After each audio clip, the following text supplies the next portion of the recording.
नमस्कार। आज बात करते हैं पुरुष यौन स्वास्थ्य की, लेकिन एक अलग नजरिए से, आयुर्वेदिक नजरिए से। और यकीन मानिए, ये सिर्फ कुछ नुस्खों की बात नहीं है, मामला इससे कहीं ज्यादा गहरा है। इंटरनेट पर अगर देखें तो ये सवाल भरा पड़ा है। लोग अक्सर तुरंत असर करने वाले उपाय या कोई शॉर्टकट खोजते हैं, और ये जिज्ञासा स्वाभाविक भी है। लेकिन आज हम इस सवाल की जड़ तक जाएंगे। क्योंकि देखिए, असली और टिकाऊ समाधान किसी एक नुस्खे में नहीं, बल्कि हमारे पूरे शरीर और मन को एक साथ समझने में छिपा है। और आयुर्वेद हमें यही नजरिया देता है। हाँ, आगे बढ़ने से पहले एक जरूरी बात साफ कर दें। ये पूरी जानकारी सिर्फ शैक्षिक मकसद के लिए है। इसे किसी भी तरह की मेडिकल सलाह न समझा जाए। किसी भी स्वास्थ्य समस्या के लिए हमेशा एक क्वालिफाइड डॉक्टर से ही मिलें। तो चलिए, अब इस विषय में गहराई से उतरते हैं। यौन शक्ति को सिर्फ एक चीज की तरह नहीं, बल्कि एक पूरे सिस्टम के तौर पर देखते हैं, जैसा आयुर्वेद हमें सिखाता है। यौन स्वास्थ्य कोई अलग थलग चीज नहीं है। असल में ये हमारी मानसिक स्थिति, हमारे हार्मोन्स, हमारा नर्वस सिस्टम, शरीर में खून का दौरा और यहाँ तक कि हमारे आत्मविश्वास और ऊर्जा के संतुलन, इन सब का एक मिला-जुला नतीजा है। जब ये सब चीजें एक दूसरे के साथ तालमेल में होती हैं, तभी असली यौन स्वास्थ्य मिलता है। और इस पूरी समझ के केंद्र में है आयुर्वेद का एक बहुत ही खास सिद्धांत, जिसे कहते हैं शुक्र धातु का सिद्धांत। चलिए समझते हैं कि ये है क्या।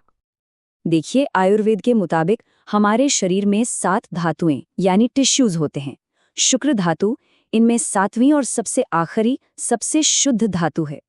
इसे हमारे पूरे पोषण और जीवन शक्ति का सार माना जाता है। आसान भाषा में कहें तो ये हमारी रिप्रोडक्टिव टिश्यू है, हमारी पूरी वाइटैलिटी का केंद्र। अब ये प्रक्रिया बहुत ही दिलचस्प है। आयुर्वेद कहता है कि जो खाना हम खाते हैं, उसे शरीर की इस 7वीं धातु यानी शुक्र धातु तक पहुंचने में 7 अलग-अलग चरणों से गुजरना पड़ता है। और इस पूरी प्रक्रिया में करीब 30 दिन लगते हैं।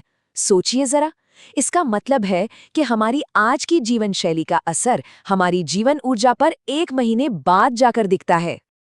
तो अगर ये शुक्र धातु इतनी जरूरी है, तो हमारी आज की कौन सी आदतें हैं जो इसे लगातार कमजोर कर रही हैं? आइए अब कमजोरी के असली कारणों को समझते हैं।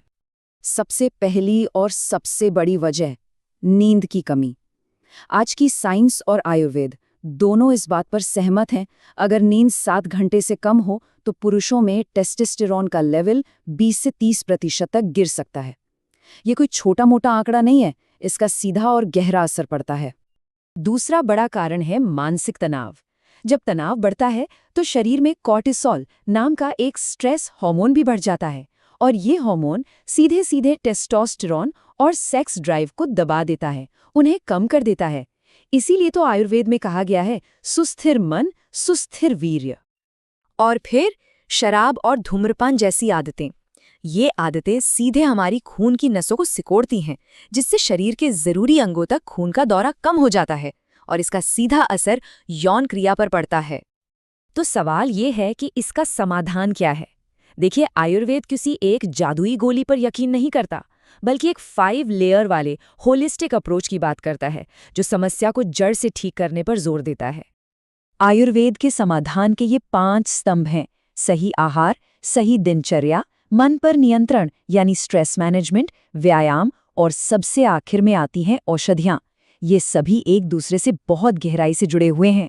सिर्फ एक पर काम करने से पूरा फायदा नहीं मिलता। असली शक्ति इन सबके संतुलन में है।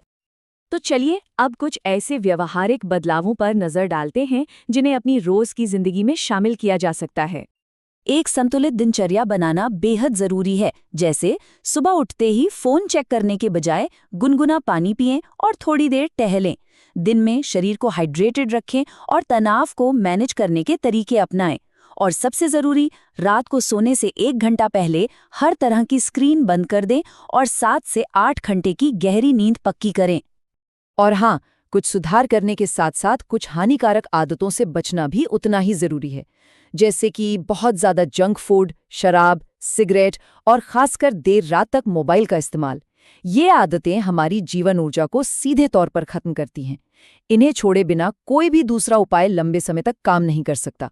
याद रखिए, परहेज इलाज की तरफ पहला कदम है। तो इस पूरी चर्चा का सार क्या निकलता है? सार बस इतना है कि असली यौन शक्ति किसी बाहरी चीज में नहीं, बल्कि हमारे शरीर और मन के अंदरूनी संतुलन में ही छिपी है। ये जो आयुर्वेदिक कहावत है, ये पूरी बात को बहुत खूबसूरती से समझाती है। एक स्थिर और शांत मन ही एक स्थिर और शक्तिशाली जीवन ऊर्जा यानी वीर्य का आधार है। मन की शांति का सीधा कनेक्शन शारीरिक शक्ति से है। और अंत में एक सवाल जो हम सबको खुद से पूछना चाहिए, क्या हम अपने स्वास्थ्य को अलग अलग समस्याओं के टुकड़ों में देख रहे हैं या एक पूरे जुड़े हुए सिस्टम की तरह? शायद इस सवाल का जवाब ही हमारे देखने का नजरिया बदल दे।